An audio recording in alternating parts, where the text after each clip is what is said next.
series. My name is Katja. I will act as your host today. I lead research at DeepScan Diagnostic, which is a Finnish company that develops diagnostic tests for companion animals. You've all heard this already. As usual, I would like to mention two things before we start. First, this webinar will be recorded, and a link to the recording will be shared with participants after the webinar. And second, we will have time for questions throughout and after the talk. Please use the Q&A button at the bottom of your Google Meet screen to add any questions. If you cannot access the Q&A button, please send me a message at katja@deepscan.com. I will add my email to the chat here. This is the fourth and final talk in this spring's webinar series. If you have missed the previous talks, please visit our website and follow the link to our YouTube channel. I will add those to our chat as well.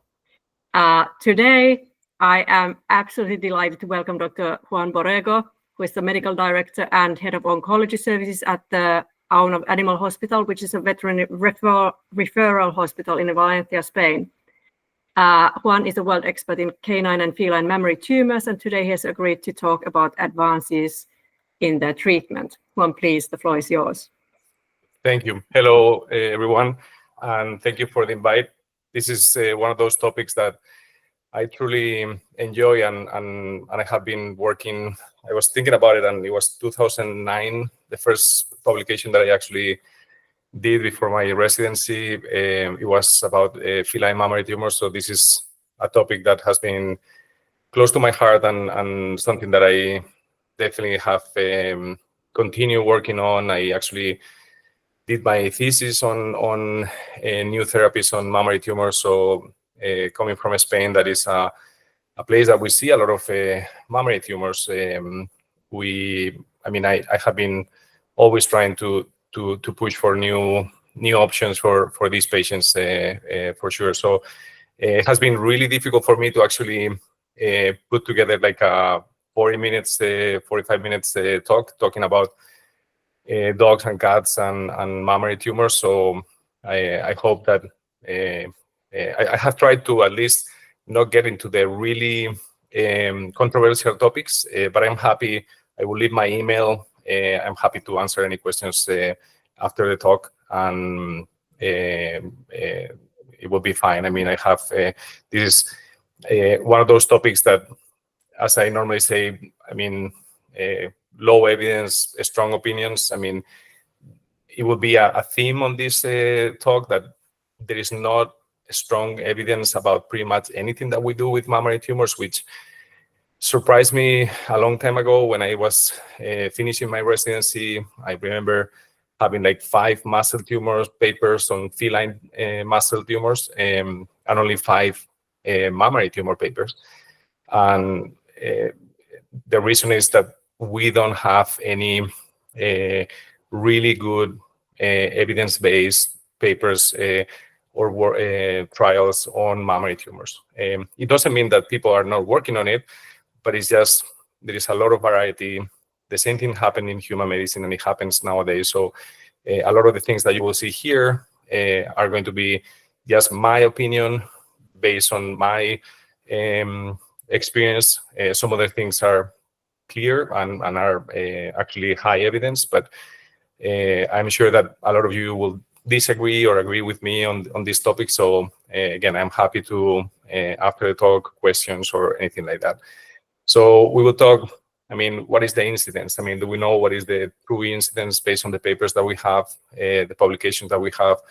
Sometimes it's based on only geriatric patients instead of the whole life of the dog. Should we spay all dogs, and when? I mean, I'm going to just give one slide about this. Cytology, should we do that or not? Prognostic factors. First, I will try to define that, although it seems clear that prognostic factors, we all know what it means, but to be honest, we have probably not found too many based on relevant clinical evidence. So also staging, surgical approach, we can talk about maybe 1 hour about this and still don't agree or agree to disagree.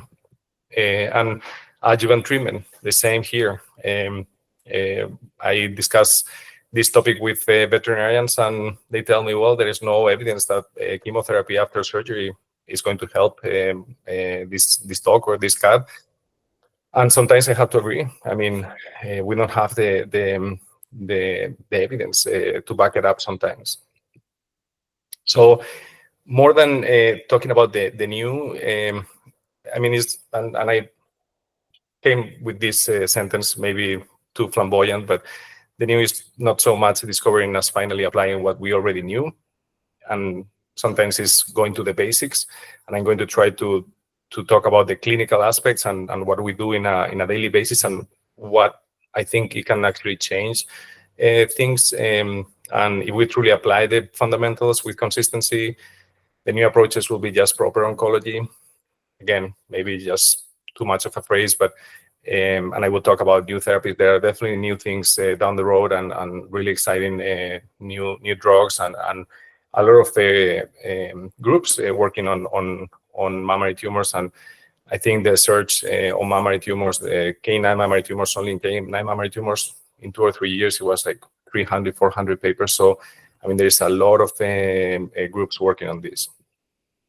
So just going to the initial question, I mean, is it how common it is, and do we see, how many do we see, how many cases do we see? And if I talk about dogs, you won't see any sign. If I talk about cats, you will see a cat on the right side, like in this here, right there on the right side.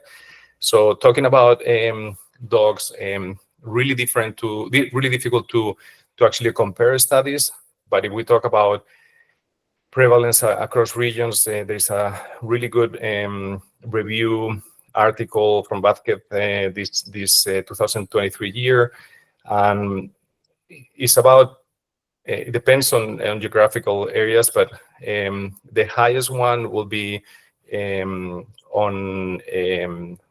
here on yellow, is Italy. It was 250 per 100,000 years, and Sweden is actually probably the highest because it's per 10,000. So, and it's a country that only 20-something% patients get actually spayed. And again, it depends on whether they are spayed or not in those countries. How frequent is that? It's really difficult to actually come up with the data regarding what is the percentage of dogs being spayed. We're not going to get into when to spay, a little bit maybe, but it would be difficult. So we truly don't know the exact incidence or prevalence of the disease, but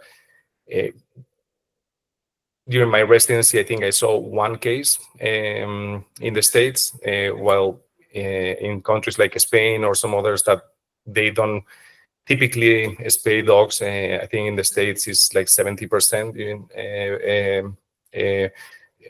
the rate of people actually spaying or neutering their dogs, and here is much less in Spain, Italy, and some other countries. So we definitely see more patients than in other countries. And when you talk to other colleagues, that happens.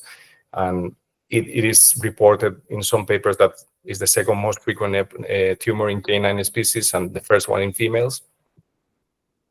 And this is one of the latest paper on the Swedish incidence or epidemiology of this type of tumors, and is probably one of the highest one because they have a really low spay percentage of their patients. In cats, on the other hand, I mean, it does continue to be the third most common tumor. Some papers represent 17% of the tumor that we see. Siamese, they seem to be overrepresented or at a higher risk. And we will talk about risk or predisposition, kind of the difference between those things. The age is normally their geriatric patients, 10 to 12 years, and typically associated with hormonal therapies. And this paper here basically looks at mammary glands. It was a really large database, and it was the third most common tumor, 680 cases. So it seems like it's, but again, geographical difference will make a huge difference. And this might seem like just some definitions, but I think it's important to, when we talk about or when we read these papers, it is not the same when we talk about predisposing factors, prognostic factors, predictive factors. So maybe risk factors and predisposing factors are kind of the same. Sometimes are things that are actually going to increase the likelihood of developing the tumor or the incidence of the disease. And I basically mentioned here what is recommended to actually address or come up with a prognostic factor.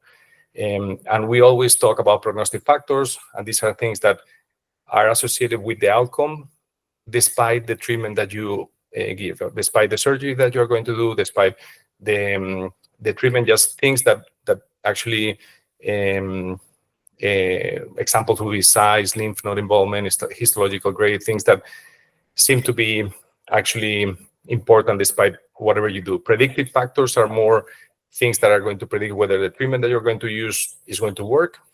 And again, we talk about a lot about prognostic factors, and they can only be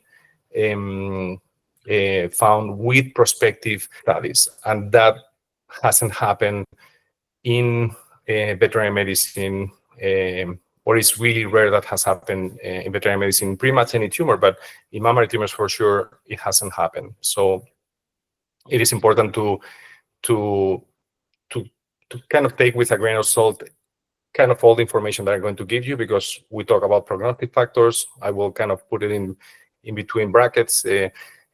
Sometimes it's not as easy as it seems, like just to say, well, if it's this size is going to be a negative prognostic factor or not. And I will try to talk a little bit about that. Regarding how they behave in dogs, normally they present as multiple tumors. So more than 60% of the patients will have multiple tumors. They don't have to be the same type of tumor, although they tend to be the same, whether they are benign or malignant, they tend to have the same behavior. Some papers, again, this could be debated, 50%, up to 50% of the malignant tumors. It depends on whether you are working on a referral practice or just a primary care. They have the ability to transform over time. So if we leave them there, most likely they're going to behave aggressively, or they're going to grow and move to a malignant tumor. Clinical features, it seems like larger than 3 centimeters, they tend to do worse. Also, the appearance of the surrounding skin, and we will talk about clinical prognostic factors a little bit. And obviously, it goes to the lungs and draining lymph nodes, so both hematogenous and lymphatic metastases. On the other side, we have cats, which are typically solitary tumors. More than 90% of them are malignant. So sometimes we even go higher to 96% or so. They tend to be infiltrative, more of a rapid growth, more ulceration, and more local metastases in general. It goes, depending on the paper, from 27 to 50%. And again, also, they have hematogenous and lymphatic metastatic route. This is a really new paper where, again, just to mention that some of the things that we talk about, and this happens with the specialists, that we talk about the patients that we see, the papers that we publish, and that's sometimes not the real life. I mean, we see different cases, sometimes more complicated, worse prognosis, because when they arrive to us, something has happened. And sometimes it doesn't represent the papers what actually happens in primary care, where these tumors are being treated. So some of the clinical presentations, mainly ulceration, a mass. So this is just to kind of put it out there that is really important for owners to actually palpate and whether they see a mass that is rapidly growing on the mammary tissue, they should seek veterinary advice. And again, the referral bias could be there because when they look at this population of UK primary care practices, 270 cats, if you see the survival time here is up to 500, 600 days, so much more than what we typically quote in a referral practice that is 1 year sometimes, or some other papers have quoted that. So again, it might be different what people see in primary care than what we see as a specialist.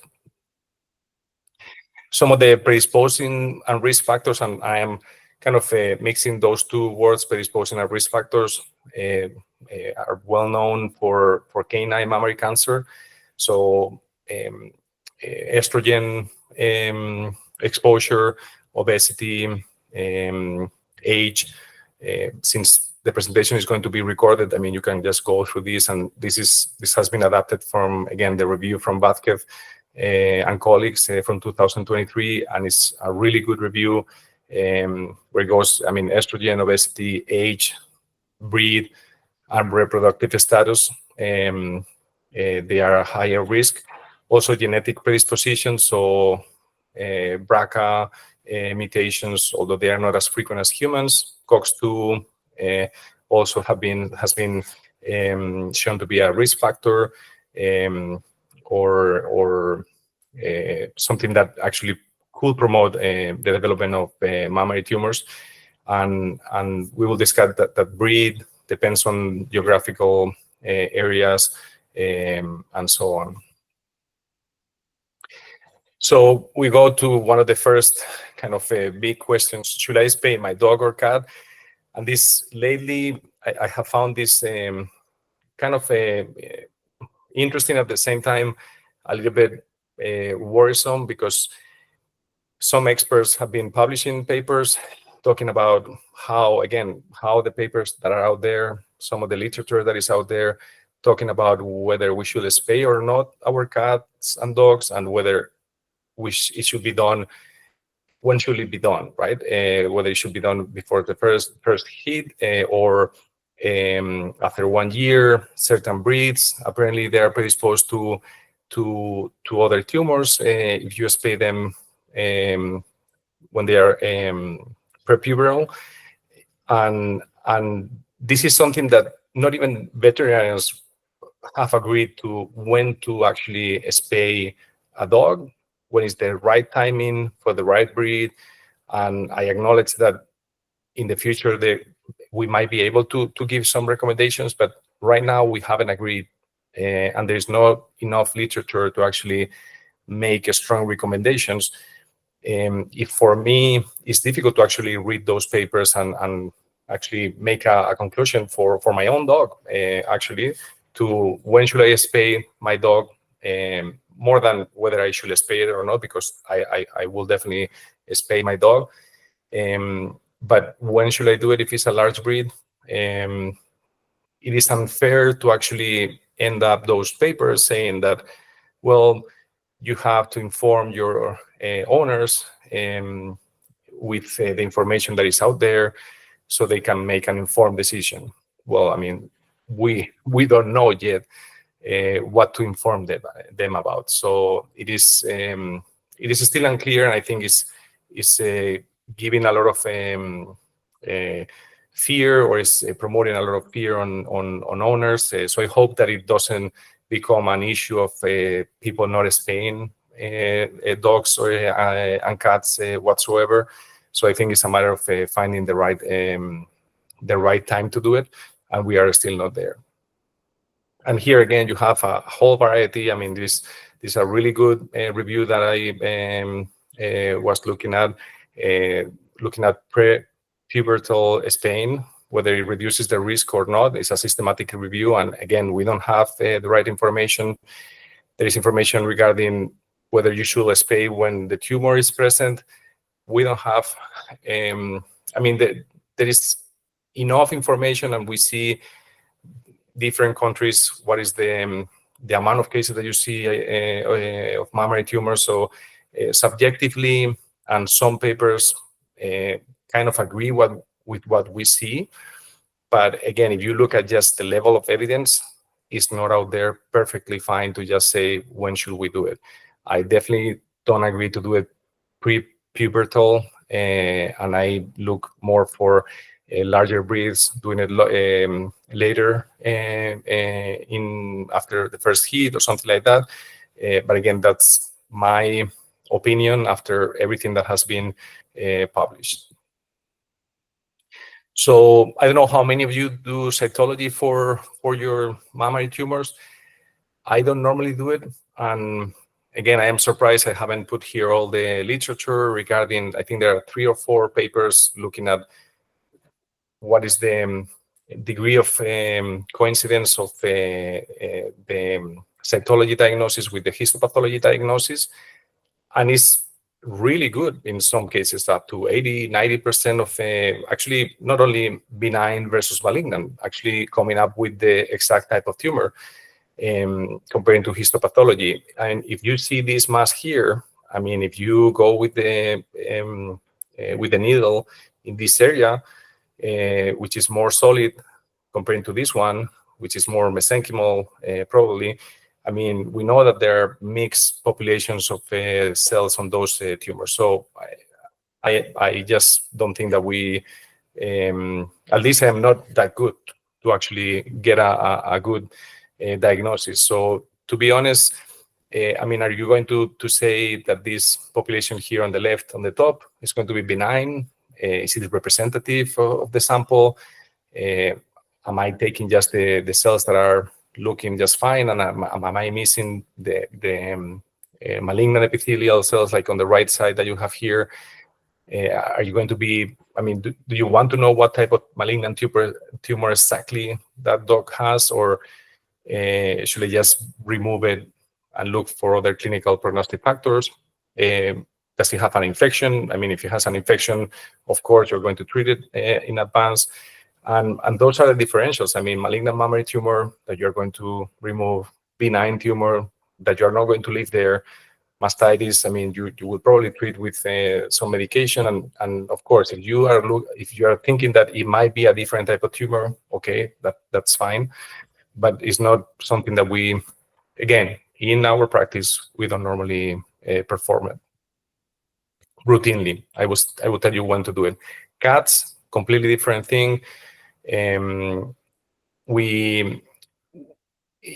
I guess we tend to do it a little bit more because you will get to see, I mean, they are more than 90% of them are malignant. So it can be useful towards client because you're going to be discussing major surgery. You're going to be discussing major diagnostics to be performing these patients for staging. So I think it should be, it might be something nice to do. And again, this one is even more like the likelihood of being malignant is higher. But I think for an owner's standpoint of just showing that it's malignant and you're going to proceed, there's something like, okay, I get the cytology, is what I expected. Let's move on and do the staging, the treatment, etc. When do I perform cytology on my patients, on mainly dogs, is when we have obviously large lymph nodes, or just for staging purposes. For example, inguinal lymph nodes that sometimes you get confused with the patty pad that is right next to the inguinal lymph node.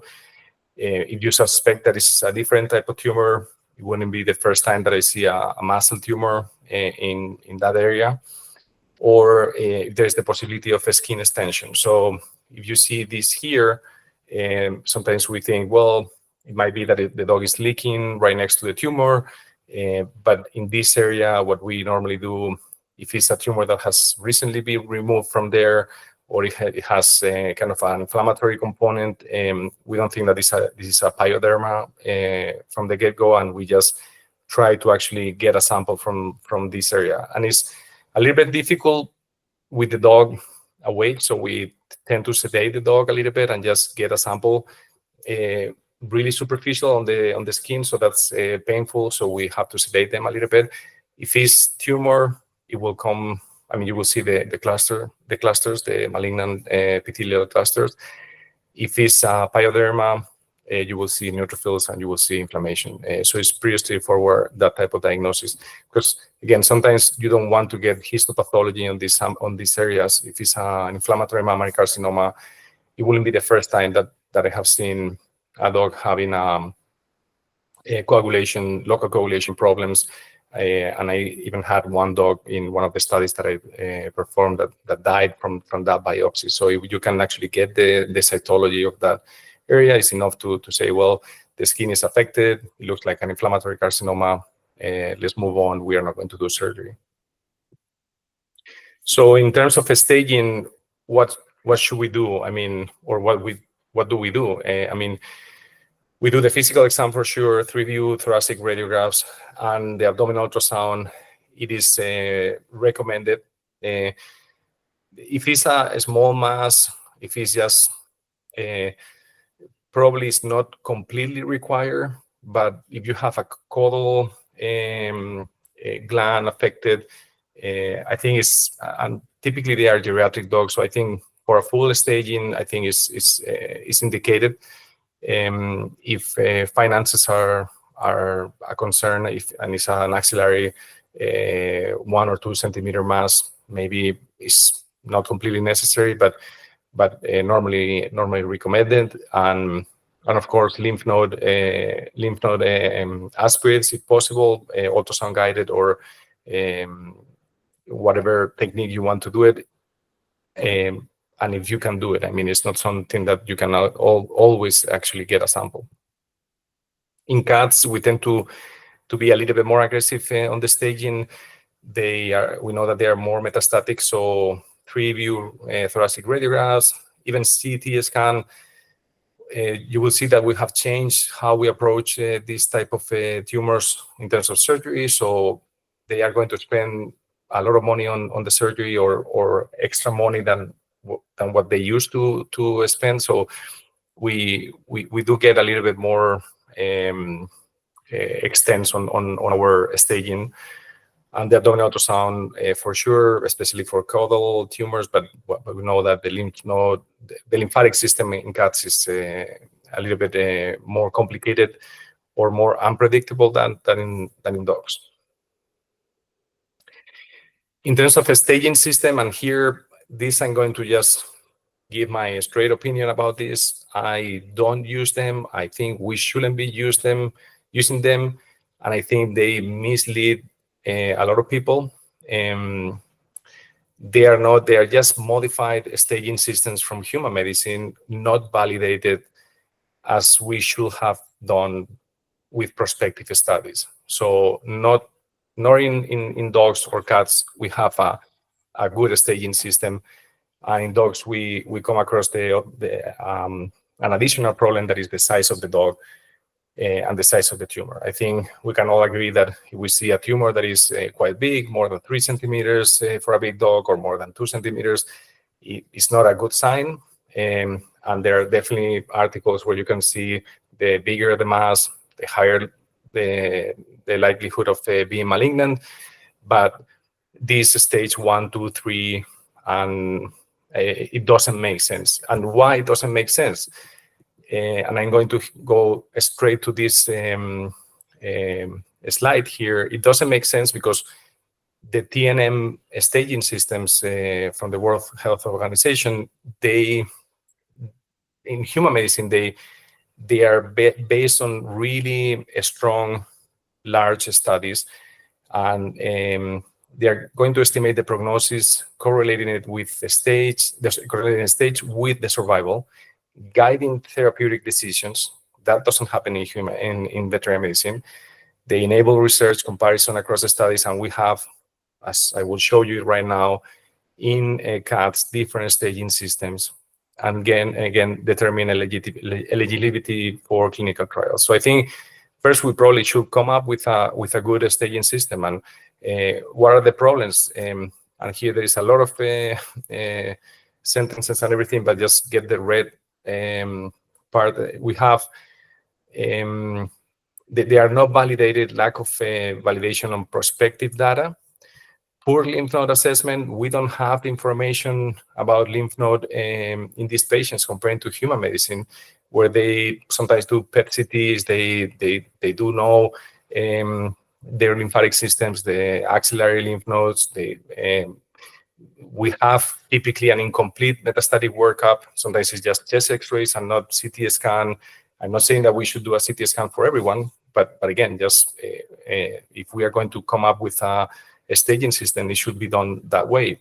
And then what I found worse is there is a misuse in surgical planning. I mean, we go further, and not only we come up with a staging system that is supposed to guide us on the treatment, but is actually guiding us, or in some papers that try to guide with that staging system that is not properly, they haven't properly come up with that staging system.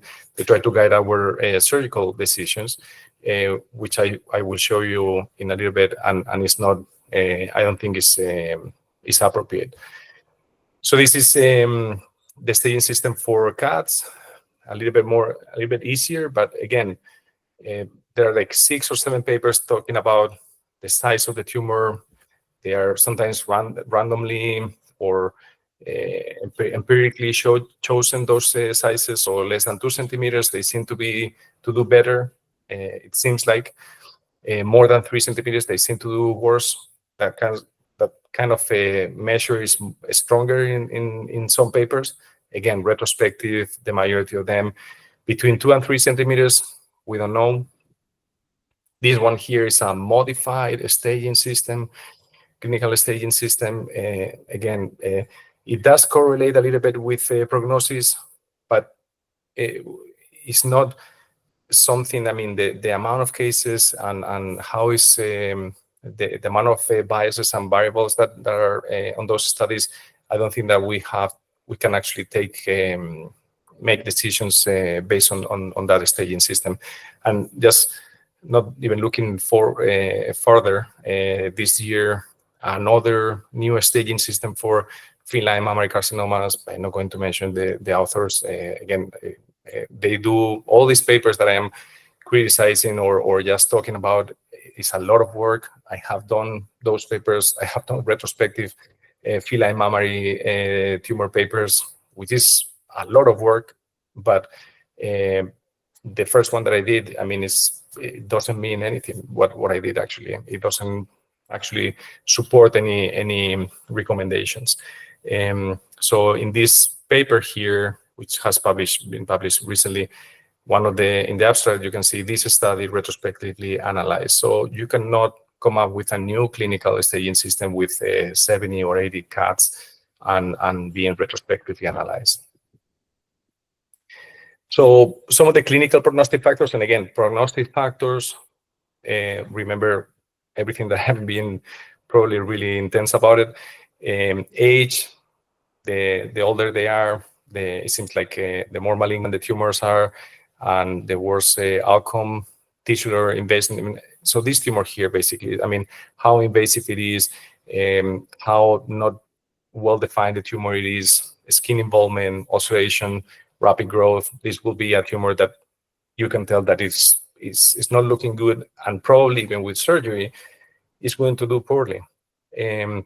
But size 3 centimeters with the staging system that we have in dogs, it says that it's a worse prognosis. I don't agree. I mean, if you have a Great Dane with a tumor 3 centimeters, if you perform a surgery that is a good surgery, it doesn't have to be a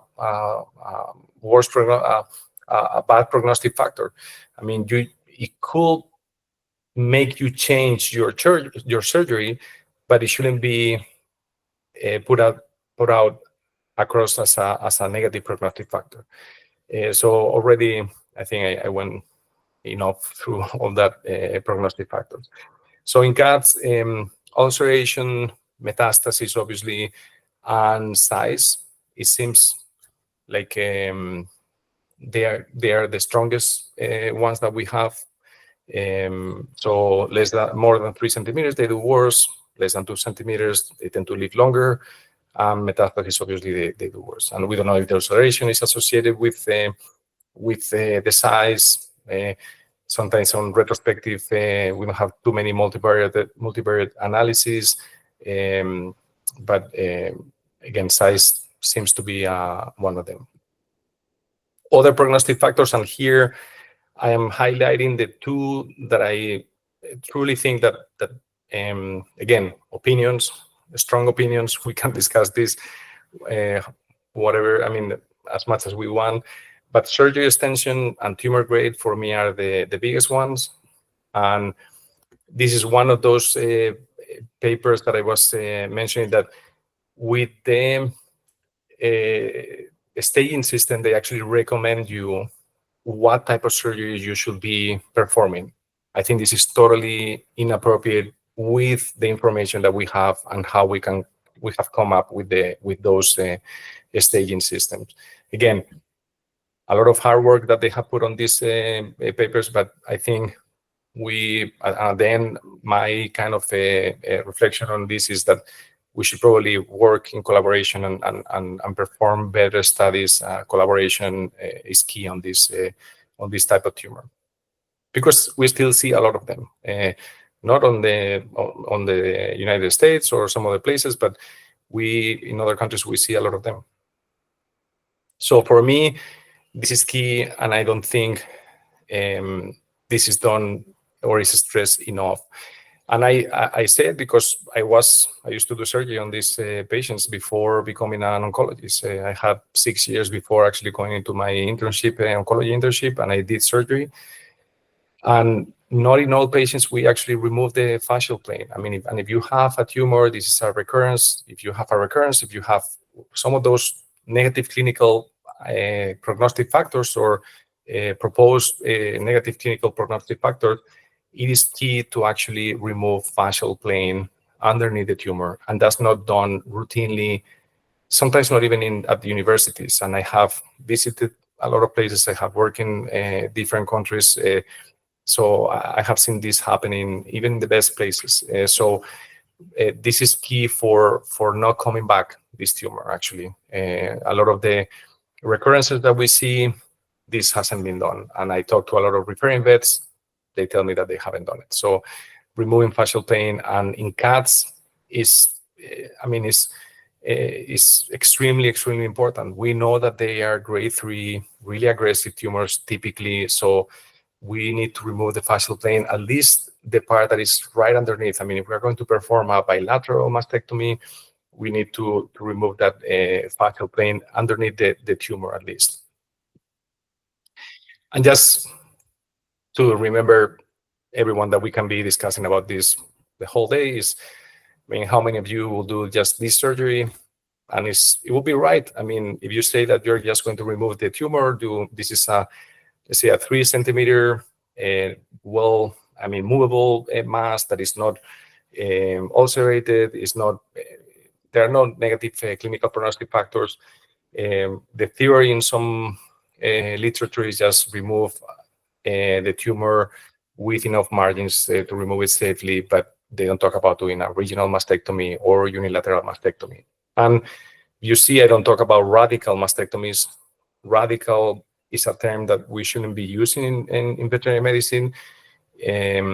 Just semantically, is actually that it only happens in human medicine, where they remove the pectoralis, superficial pectoralis muscle. So they actually remove a compartment. We just go to the fascial plane maximum. So it shouldn't be called radical, because that is going to scare, it actually scares veterinarians and owners at the same level.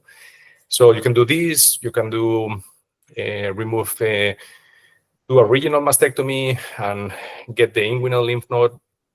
We know that the third gland, it can go, the lymphatic system can go to the other side.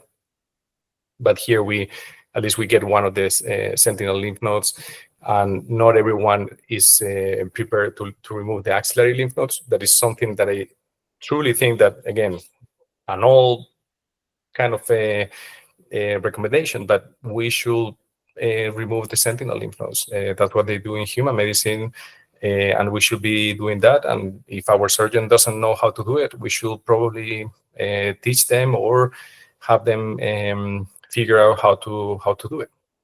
And the other one will be to remove the whole chain.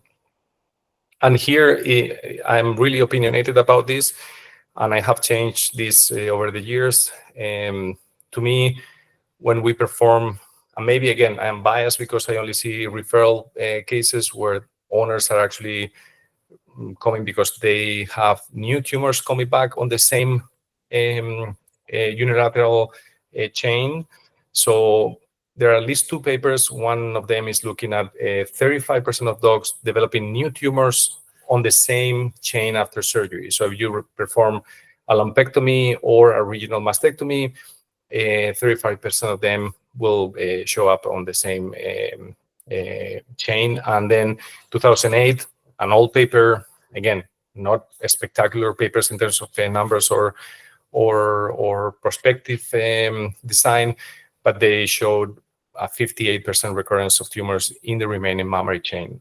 So I think it's enough information for us to rethink at least, or provide this information to owners, because I'm sure that you are tired of seeing, and you have seen dogs that with 10, 12 years old already having a hard time putting them through surgery because they are afraid, they have to go through more extensive staging because they are older or geriatric, coming back with another tumor in 1 year or 2 years down the road, which the dog is going to be older, they're going to be more afraid, and they might not even do it. So I think we should probably discuss this with owners, and it doesn't take you too much to actually remove a larger portion of the mammary chain in those cases. In terms of lymph node resection, I mean, we all know, and I leave this here because if not, I'm going to go over time. We know what are the different lymphatic drainage, and it is already described how to remove the axillary lymph node. But again, just have a surgeon that has experience on that, and every time that you can, just remove the inguinal lymph node.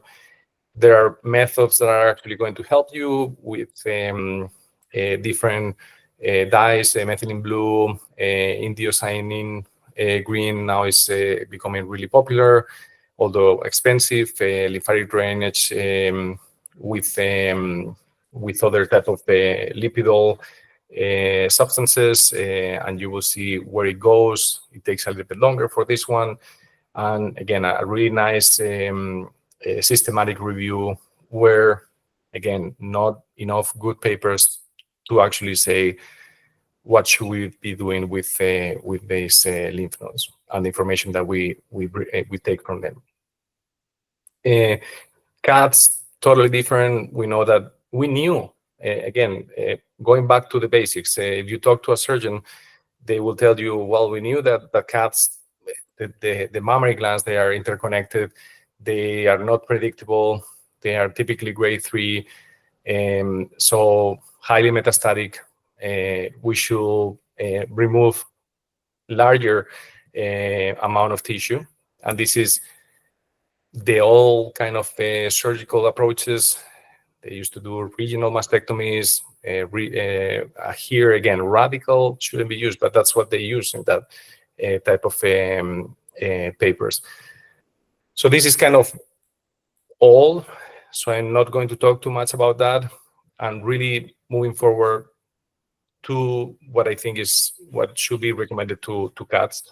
That is extensive surgery involving both mammary chains that could be done in only one surgery or 2 stages. And I'm going to go straight to the pictures. This is and the main reason for this, at least in my case or in Spain, is that, and it might be your experience also, sometimes you remove one mammary chain, and those are owners that are coming to our referral practice. They want everything. They're really committed owners, and even being that committed, and wanting to actually perform the second surgery, it might not happen. So we have a really low percentage of cats actually going to the second surgery.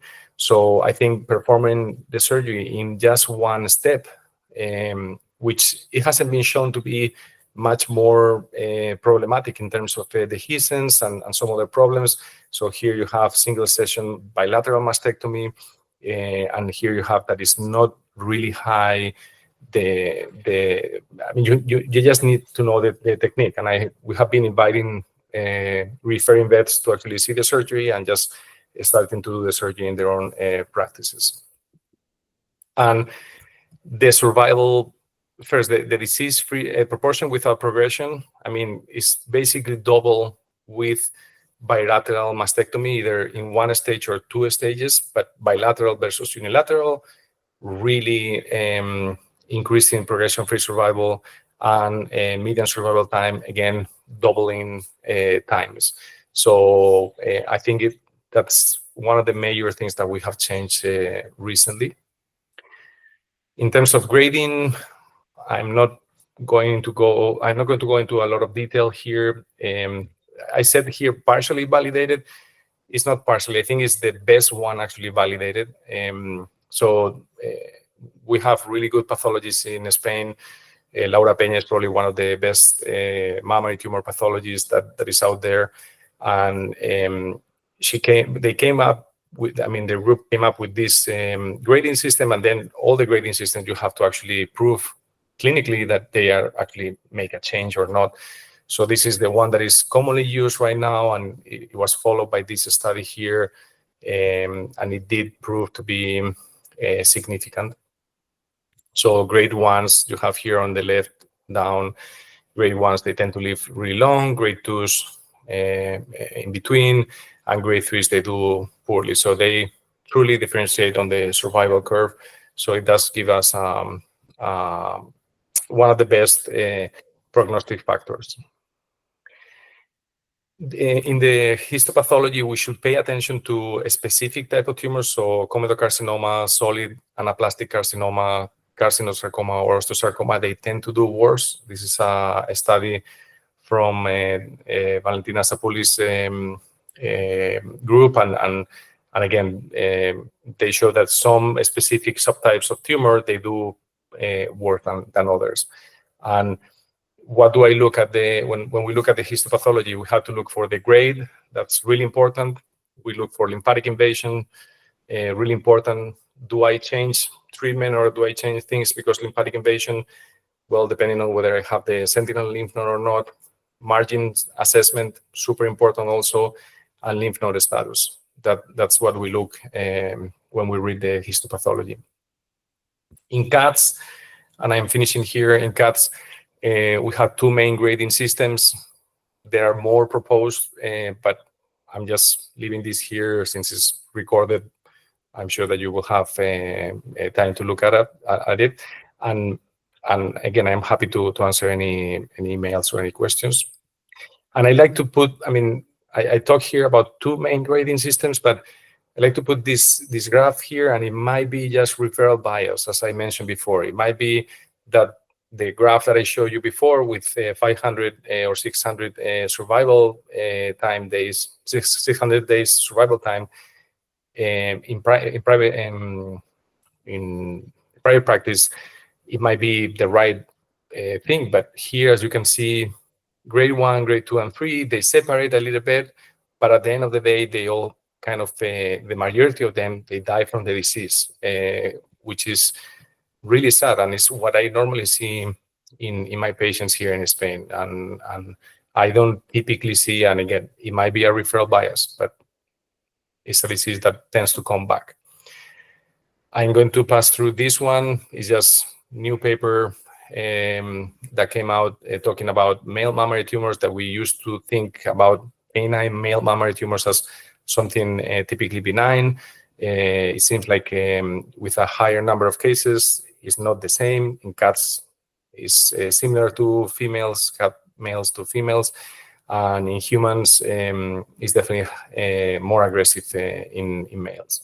So with all these, I take the histological factors, clinical factors, I kind of get in my head an idea of whether it's going to have higher chances of recurrence or metastases, whether it's going to come back early or not, get an idea again with all these prognostic factors, and think about treatment.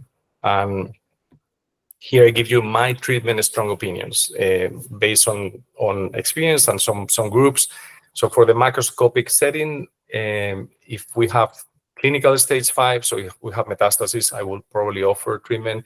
If we have non-surgical tumors, I will offer treatment. Non-surgical, it could be just the owners not wanting to.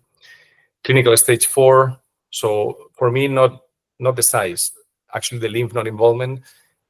Once that I have removed the tumor in the microscopic or adjuvant setting, I will treat. And aggressive histological types that I mentioned them before, or grade 3. And the question, what do I treat them with? We will go into that just in a second, but that's kind of what I typically recommend. You can agree, disagree. This is a summary of, I hope that it came out right, but with all the drugs that have been used, at the end, the one that I use is doxorubicin. This is one of the last papers that talks about doxorubicin and cyclophosphamide with a really high response rate that we haven't seen before, which is strange. I don't know if it's the number of cases and 86% response rate, but typically we are talking about in the macroscopic setting of 30-40% chances of response, and they are not durable typically, but these are all the drugs that have been used. I typically go for doxorubicin. Inflammatory mammary carcinoma, really quick. We know that there are not too many good treatment options. Our group, for my thesis, we performed a study. It was a prospective study looking at the impact of toceranib and carprofen, but mainly looking at quality of life. So we did give a quality of life assessment, quality of life assessment page for them to actually fill in each of the visits. And you can see here that toceranib, which has been shown in humans and because of VEGF expression and some other angiogenic markers, potential to be useful in this type of tumors. That's the reason behind what we did. And we did see some responses, transient responses and more kind of a stable disease rather than true response rates, since it is really difficult to actually have a response on this type of tumor. So 64% of them had a stable disease. So it's definitely an option. And this is the kind of the study that I was talking about, not because it's the one that we did, but looking at different factors prospectively, quality of life, looking at happiness, mental state, appetite, and these are the factors that actually improve as we went with the study. With cats, doxorubicin is kind of the drug that has been commonly used, and there's not too much variation compared to dogs. These are really old papers, as you can see, 20 to 50% response rate, less than 3 months. And just a new option that you have that we haven't published this article, but we are about to do it, is just looking at, I mean, you see here 2017, a long time ago, the poster that we sent, but it's just another option besides doxorubicin or carboplatin, and this was, again, prospectively done and 26.6% response rate, so another option that you can probably pick. In the adjuvant setting, we have doxorubicin. It has been mainly the drug that has been used, and again, we don't know if it actually improves or not the survival. I think right now surgery is the only thing that has been shown to be a good prognostic factor and actually something that changes the course of the disease. But if you had to treat, doxorubicin will be the drug of choice in my case. And recently, toceranib also in cats. We had this study also prospectively done, a response rate of 35% and clinical benefit. That is something with the targeted therapies that you are looking for, 64%. And then progression-free survival, 91 days, survival time. So short responses, but something that you can use. In dogs, something similar. was presented as a poster, but it hasn't been published yet. And this is just an example of a patient with multiple metastases in the liver here, as you can see. And you will expect this patient with external metastases, pulmonary metastases, to live just 1 month or 2. And we actually saw that it was stable or even a reduced size. And interestingly, cats that had ulcerated tumors, like in humans with sunitinib, that is the same drug, they actually improve. And cats are known to be a good model for human research, and because they are the same type of tumor, same expression of molecular factors. And here, as you can see, I tried to highlight in 2024 the new research looking at sunitinib in breast cancer, so tyrosine kinase inhibitors, and they were looking more at combinations with chemotherapy. That is something that we are working on a study combining doxorubicin with toceranib. And again, we had to go back to comparative oncology and try to use it as something really, really useful. And just 2 final slides, I promise. Sorry that I'm going over time, but I told you that I am always really, really excited with this topic. So the emerging treatments for canine and feline mammary tumors, a lot of groups are working in this really heavily. Bacterial anti-cancer agents, so attenuated salmonella, targeting tumor microenvironment, oncolysis, nanocarriers, molecular biomarkers, immunomodulation. I leave you there the different papers. I'm happy to share anything that you might be interested on. And the final slide is just looking again at the group in Laura Peña in Madrid, in collaboration with other people in the States, looking at immunotherapy with mosaic copea, mosaic virus nanoparticles that actually induce activation of immunity. And they are having good initial results, even for inflammatory mammary carcinoma. So really exciting news. And just finalizing, I think we see enough cases, and we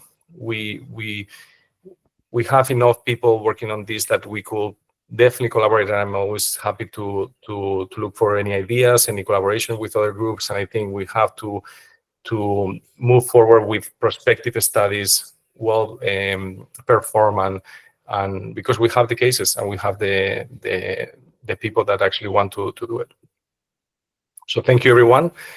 I'm sorry for being a little bit longer than expected.